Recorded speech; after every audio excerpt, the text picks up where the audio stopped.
The title of today's lesson is Trig Ratios. And if you remember from geometry, you heard of SOHCAHTOA, where the S stands for sine and the O stands for opposite over the hypotenuse. The C stands for cosine, and the A stands for adjacent, the adjacent side, over the hypotenuse. And remember, hypotenuse is the longest side of the triangle. It's opposite from the 90-degree angle. The T stands for tangent. The O equals opposite, the opposite side over the adjacent side. These are the main trig ratios. The reciprocal of these means you're going to flip it. So the reciprocal of sine is cosecant. And since it's the reciprocal, you would flip the fraction. So the hypotenuse would be in the numerator and the opposite side would be in the denominator. And this is spelled cosecant. Okay? The reciprocal of cosine is secant. And that is spelled like this, secant.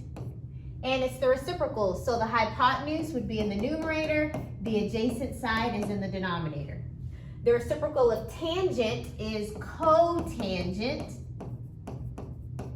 So COT are the letters that we use. And you flip it, so the adjacent side is in the numerator and the opposite side is in the denominator. So now that you have all 6 of your trig ratios, we can now try a problem. So the first problem we're going to do is 3, 4. So if I were to sketch 3, 4 on my graph over here, I go 3 to the right and up 4. This is my little triangle that is formed. The theta will always be closest to the origin. You will not put it here and you will not put it here. Your theta will always go closest to the origin. And you always need a side of the triangle to be on the x-axis, okay? So to sketch 3, 4 like this would be incorrect because that's on the y-axis. You need it to be always on the x-axis. All right, so I am now going to find my missing side. I need to find the hypotenuse. So the way we do that is Pythagorean theorem. So 3 squared plus 4 squared will give me the hypotenuse squared, and I'll call the hypotenuse C.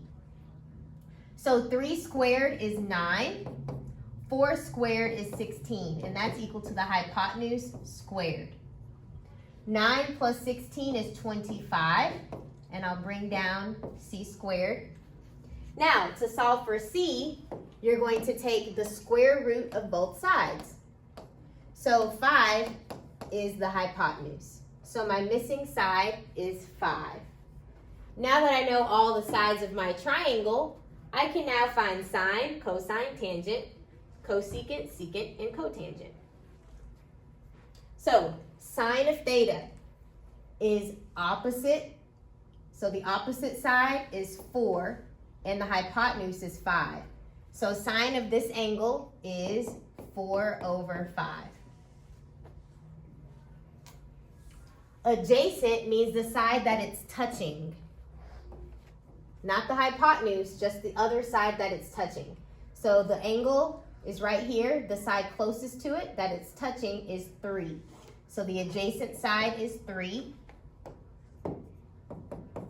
And the hypotenuse is 5. Now let's find tangent. Tangent is the opposite side over the adjacent side. So opposite is 4 and the adjacent side is 3. So tangent is 4 over 3. And if you want the reciprocal functions, all you have to do is flip it. So cosecant is 5 over 4. Secant, you get the reciprocal, so this will be 5 over 3. and cotangent is the reciprocal of tangent. You just flip it, so it'll be 3/4. So notice that all of these are positive. Sine, cosine, and tangent, all of them are positive in the first quadrant.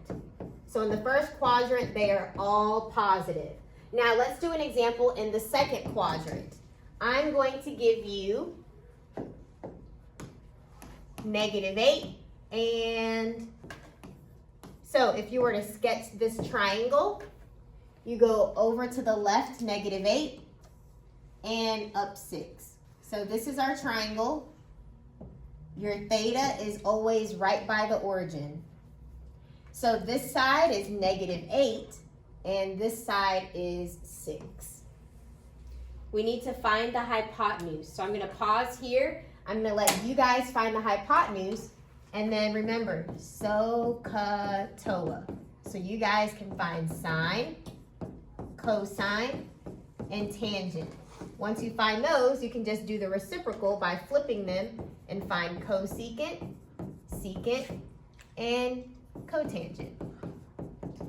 So 6 squared plus -8 squared is equal to the hypotenuse squared. So you get 36 plus 64 equals c squared. This added together is 100. So if you square root both sides, your hypotenuse is 10. So this missing side is 10. Now I can find all of my trig identities. So sine is opposite over the hypotenuse. So that's 6/10, but do not leave it like this. You must simplify your fractions. So divide both of these by 2 and you'll get 3/5. Cosine is adjacent over the hypotenuse. So that's -8/10.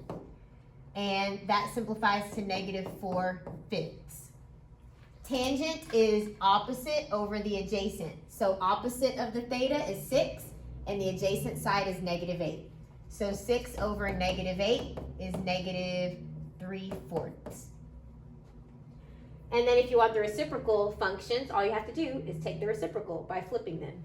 So this will be 5/3, -5/4, and -4/3. Just flip them. All right, so those are your answers. The only one that's positive is which one? Sine. Yep. Only sine was positive in the second quadrant. All of them were positive in the first quadrant. So this one's our next example. I have -6 squared plus -4 squared is equal to the hypotenuse squared. This is 36 plus 16. 36 plus 16 is 52. So my hypotenuse is, take the square root of both sides, you get c is equal to the square root of 52. Now you don't want to leave this like this. You can simplify this square root. So the square root of 52, I can divide this into 2 times 26. And 26 can be broken down into 2 times 13. So here's a pair of 2's. So that will go on the outside, and on the inside stays the 13. So the square root of 52 can be written as 2 square root of 13. So that is my missing side. 2 square root of 13. And your hypotenuse is always positive. Okay, so now that I have all the sides, I can do my trig ratios. So sine of theta is opposite over hypotenuse. So opposite of theta is -4. And the hypotenuse is 2 square root of 13. Now, it is not proper to have a square root in the denominator. So what you must do is multiply by square root of 13, square root of 13, both in the numerator and the denominator. This is like multiplying by 1. Anything divided by itself is just 1. So we're not really changing the value. if we're just multiplying by 1. So this becomes, you have -4 square root of 13 over 2 times 13. Because the square root of 13 times the square root of 13 is just regular 13. Okay? A square root times another square root is equal to whatever is underneath the square root. So let me show you an example if you don't believe me. So what's the square root of 9? 3. And what's the square root of this 9? 3. 3 times 3 is just 9. If you multiply the same square roots together, it's just whatever is underneath the square root symbol. Because the square root of 25 is 5, the square root of 25 is 5, which is 25. Okay? So, for this case, the square root of 13 and the square root of 13 is just 13. And we can simplify this. This is -4 square root of 13 over 26. Those can both be divided by 2. So this is -2 square root of 13 over 13. Yes, we had to do a lot of algebra.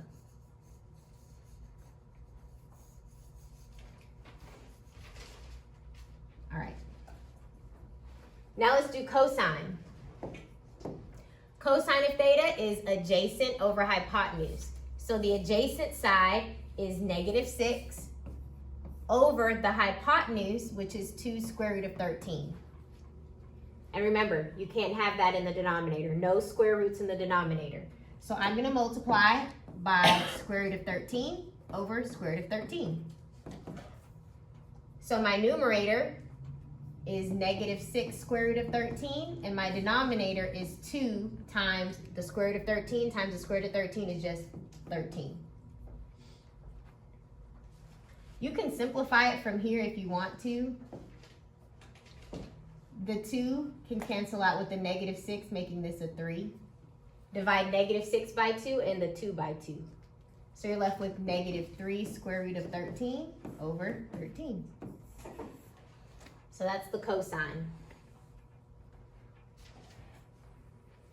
Tangent is opposite over adjacent. So that one was easy. -4 over -6. Make sure you simplify that. It's going to become positive because a negative over a negative is positive. So this becomes 2/3.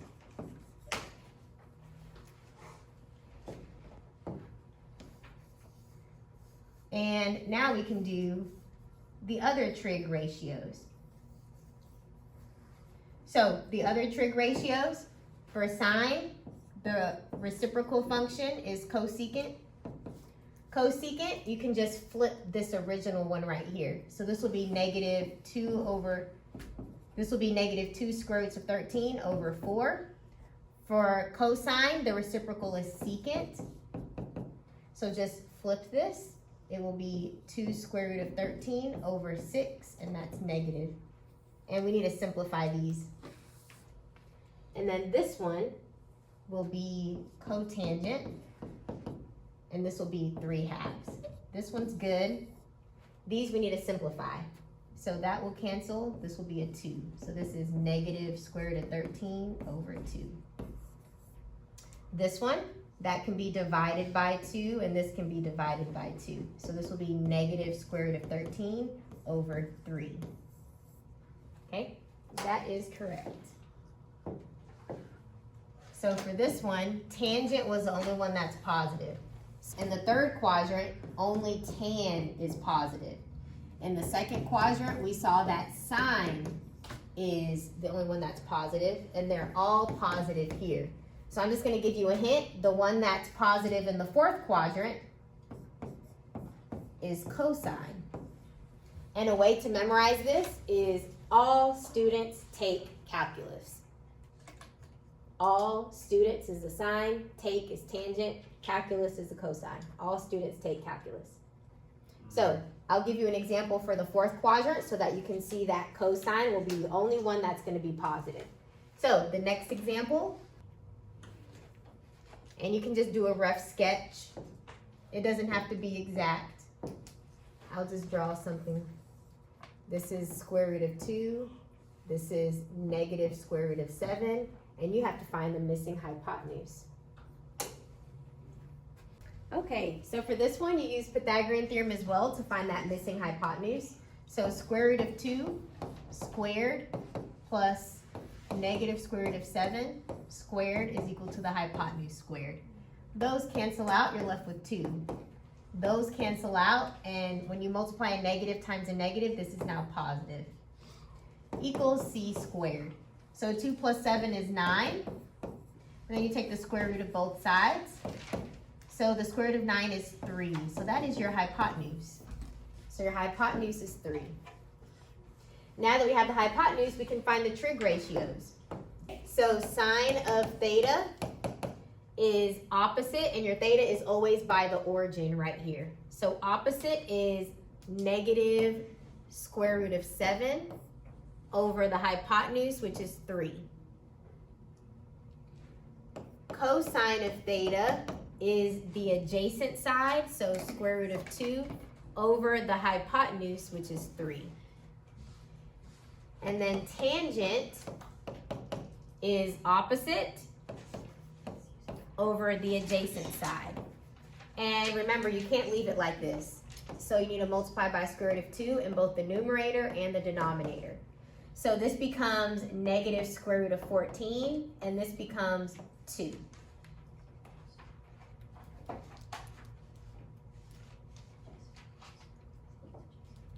Okay, now we can do the reciprocal functions. So the reciprocal of sine is cosecant, and you just flip it. So this would be negative 3 over square root of 7.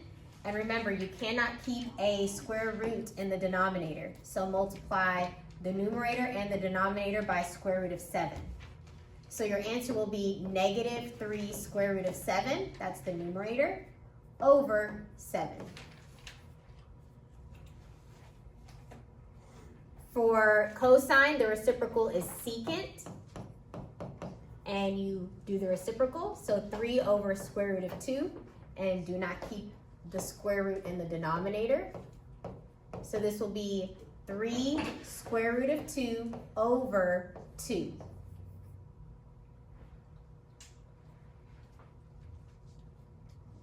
And then for a cotangent, I'll just flip this.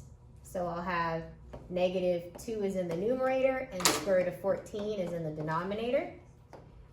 So multiply by square root of 14. So you get negative 2 square root of 14 over 14. And this can be simplified. This will be negative square root of 14 over 7. Divide this and this by 2, so you'll get that. All right, so guys, that was our lesson over trig ratios. Trig ratios.